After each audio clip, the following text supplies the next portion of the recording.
A few days ago, I posted a video reacting to the Ruby Franke, Jodi Hildebrandt nightmare. I did my best to conceptualize the case and provide diagnoses that would fit people like them. And I will link the video here. Anyway, last night, 2020 comes out with a new episode discussing the case in great detail. It's very well done, super dark. It's much darker. The story is much darker than I understood. The abuse is much darker than I understood, and it like dramatically shifted the way I'm thinking about Ruby, the way I'm thinking about her husband, and even to some extent the way I'm thinking about Jody. So in this video, I want to talk about the evolution of my thinking in regards to the situation. But first, I want to thank the sponsor for today's video, Aura. Have you ever searched yourself on the internet and been shocked by the number of places that have your private information, phone numbers, emails, address, like your data just on the web? That's because there are data brokers that make a ton of money selling your information. And that's where Aura comes in. Aura is an identity protection service that will remove data brokers. When I joined, they did a search and found 12 or 13 different sites that had my information. And they asked, do you want us to remove your information from this location? And the answer, of course, is yes, please, remove it all. And then all of a sudden I noticed that I got fewer robocalls, fewer spammed emails, right? And I feel much more protected. In addition to removing data brokers, Aura also is a password manager. They do credit monitoring. They track transactions. They also offer VPN services and antivirus protection. It's a very comprehensive identity protection service that's very easy to use, very affordable. And in the past, I had different platforms that would do those things for me. But with Aura, it's all in one place. So I can look at it and I really understand how my identity is being protected. And the good news is because you are part of the PSYCH YouTube audience, Aura is offering a free 14-day trial. All you got to do is go to aura.com/PSYCH. I really recommend you check it out. You will be shocked when you see how many places have your data and how easy it is for Aura to protect you. So check it out. All right, back to the video.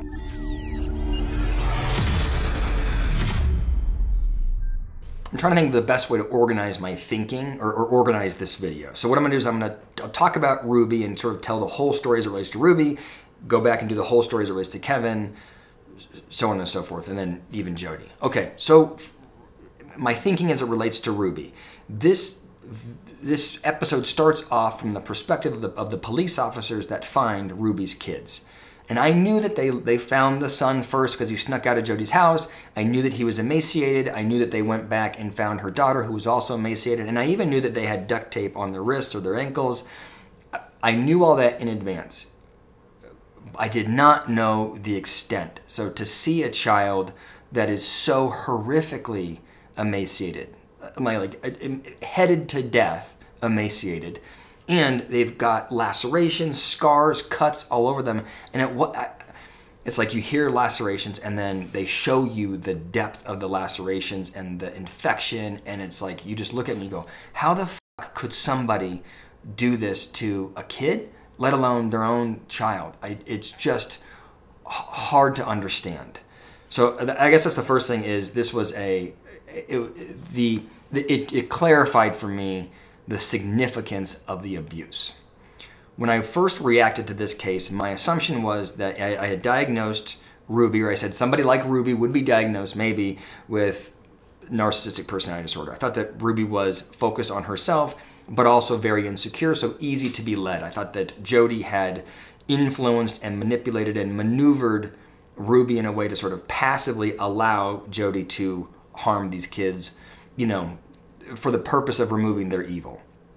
That's sort of how I saw it. But after watching this 2020 episode, you realize, that at the very beginning, Ruby's daughter says, my mom put these on me. And then later on in the episode, they're talking about Ruby.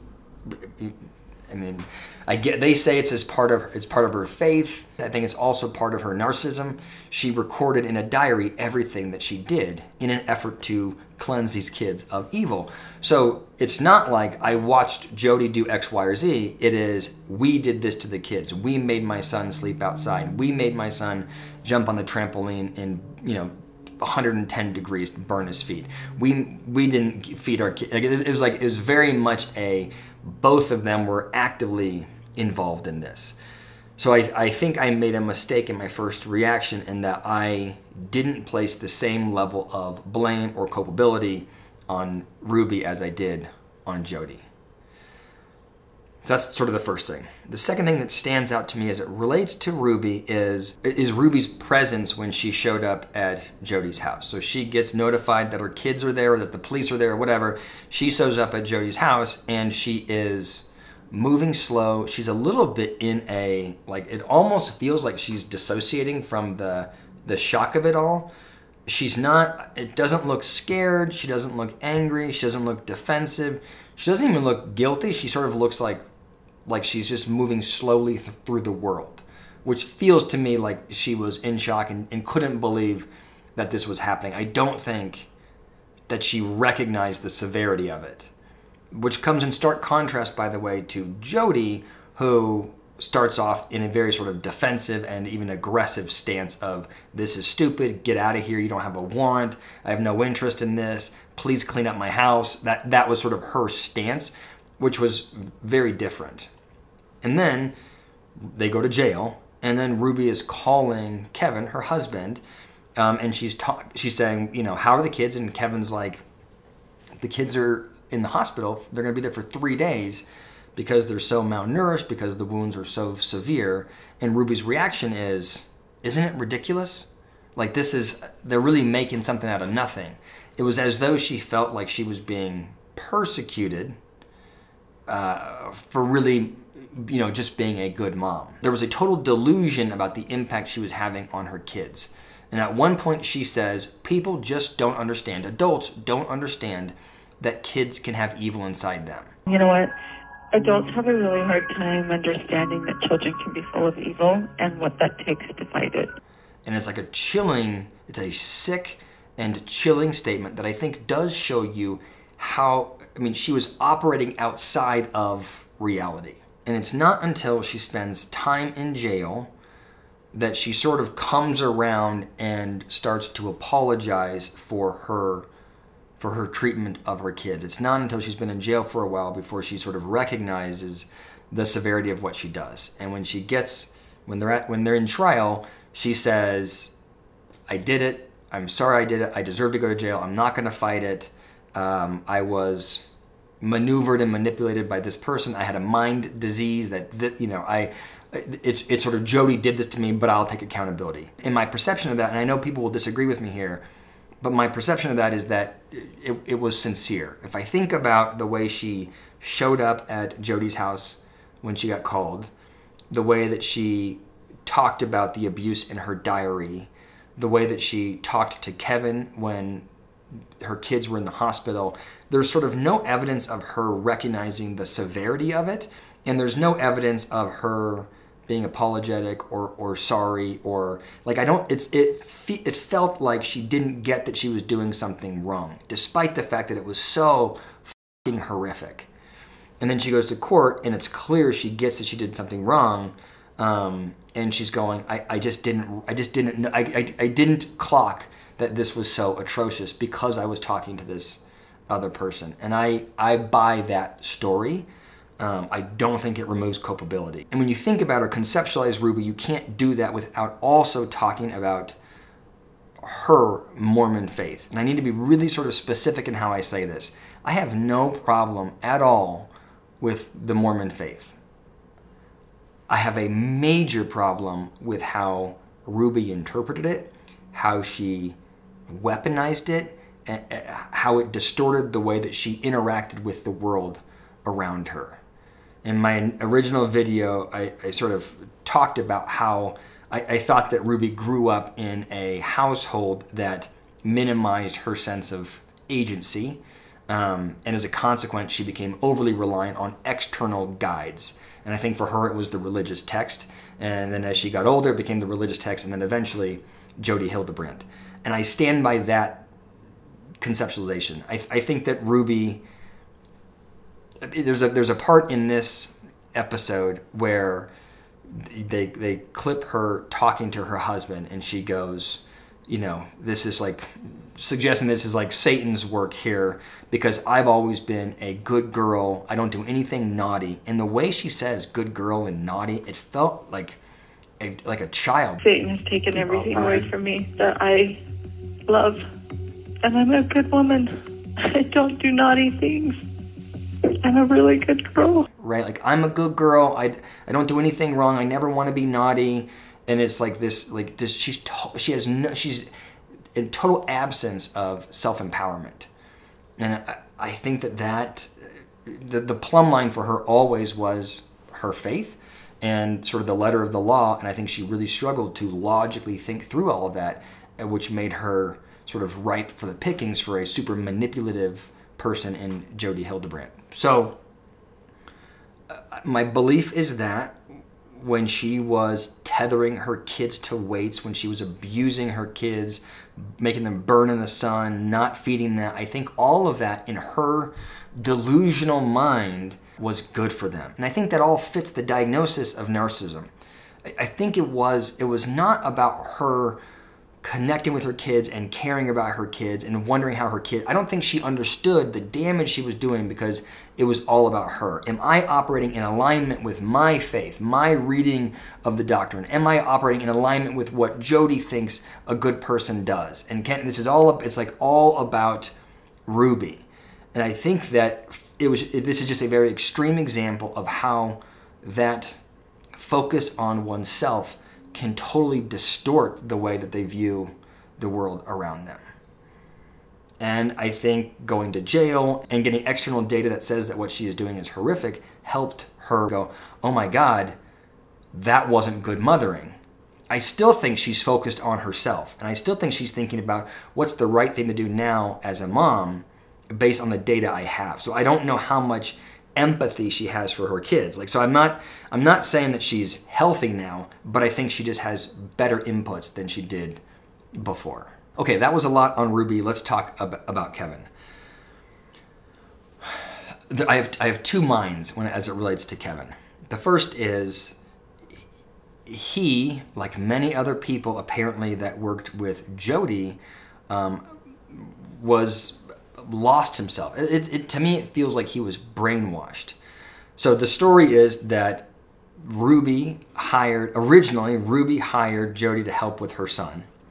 Then she hired Jodi as a licensed counselor to help in marriage counseling with her and Kevin. Then the relationship evolved between Ruby and Jodi, which is highly unethical in the sort of business partnership. But Jodi keeps working with Kevin. And what she's essentially doing is she's telling Ruby that Kevin is a porn-addicted monster. He has all of these problems and should be out of the house. She's also talking to Kevin and telling Kevin, you're a bad person, you need out of the house. And so she pushed him out of the house. And these two people, Ruby and Kevin, allowed it to happen. And it is shocking to me. I can't wrap my head around what it would be like to have an external person come in and influence in such a way that I was like, yeah, I'm not going to see my kids or my wife, my 6 kids or my wife, for over a year. That's a wild leap to me. But if you look at the journal that Ruby wrote, if you look at all the data, he truly had nothing to do with the abuse.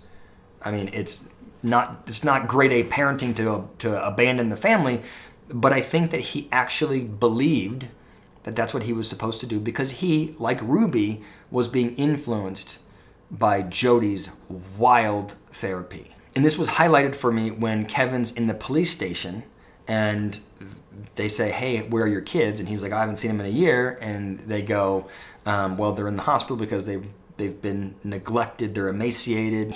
His first emotion was not, oh my God, are my kids okay?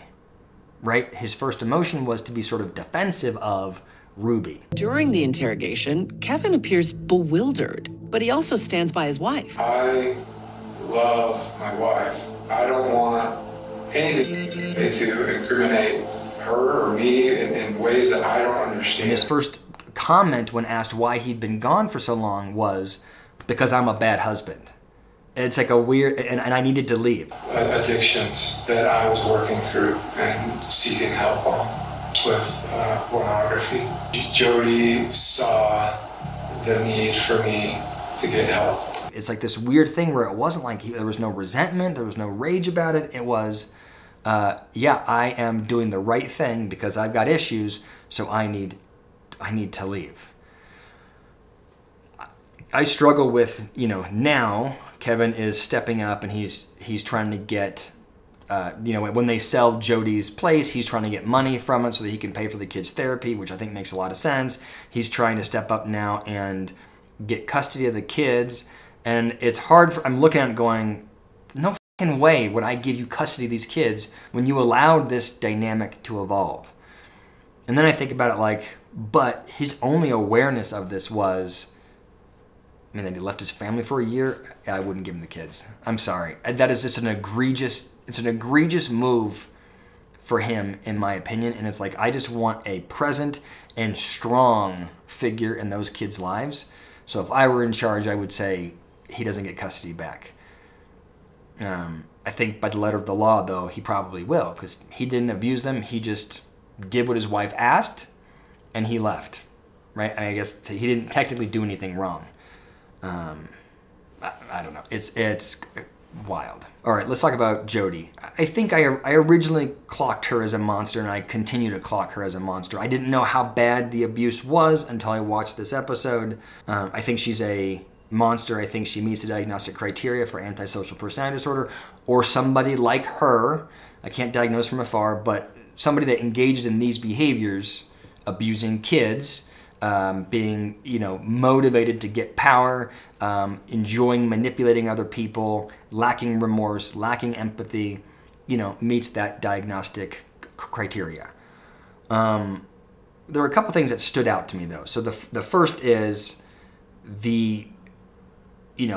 before all this happened, right, she abused her niece, and that was on record, and nothing sort of came of it. And then separate from that, she had her license as a therapist on probation for 18 months because she broke confidentiality. And the story here is, again, I'm not trying to critique the Mormon faith, but I'm critiquing the way it shows up in some areas, the way that it's being distorted by the people in this story. So she is treating somebody for porn addiction, somebody who I think doesn't have porn addiction, but she has shoehorned every male in her life into having porn addiction.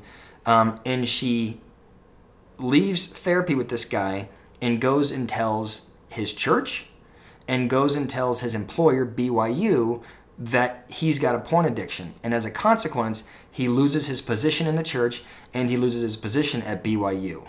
So first of all, super egregious. She should have lost her license right there. I can't fathom why, whatever the governing board is there in Utah, why that would be like probation is a wild decision.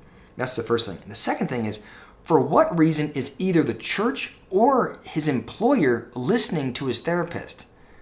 It's like that the idea that anybody at BYU would go, oh, you're his therapist, and this guy, he's watching porn? Yeah, I'll fire him. What? I just don't understand that world. I don't understand. I don't know what that is. It is so unhealthy from every angle. And then I guess the other things that stand out, and I sort of talked about this before, but in court, she's not apologetic. I think that Jodi thinks that everybody else is stupid. She's talking about, you're not allowed to parent kids anymore because you can't make them sleep outside. Like she's just not clocking that this is an actual problem. And she is, I think, arrogant and ruthless. I think she's an absolute monster. My guess would be that she had some super traumatic event happen to her, or series of events by men involving sex. And I think that she has taken that trauma, and now her whole life is about gaining power, manipulating and maneuvering people, harnessing sex, and punishing people with it. I don't know what her history is, but I would guess that there's a relationship there. So if you're interested in this, I would recommend you check out that episode of 2020. It's well done, dark, but well done. And let me know what you think in the comments below. And of course, as always, hit the like button, subscribe if you haven't, even hit the notification bell. Thank you for listening. And I want to thank the sponsor for today's video, Aura.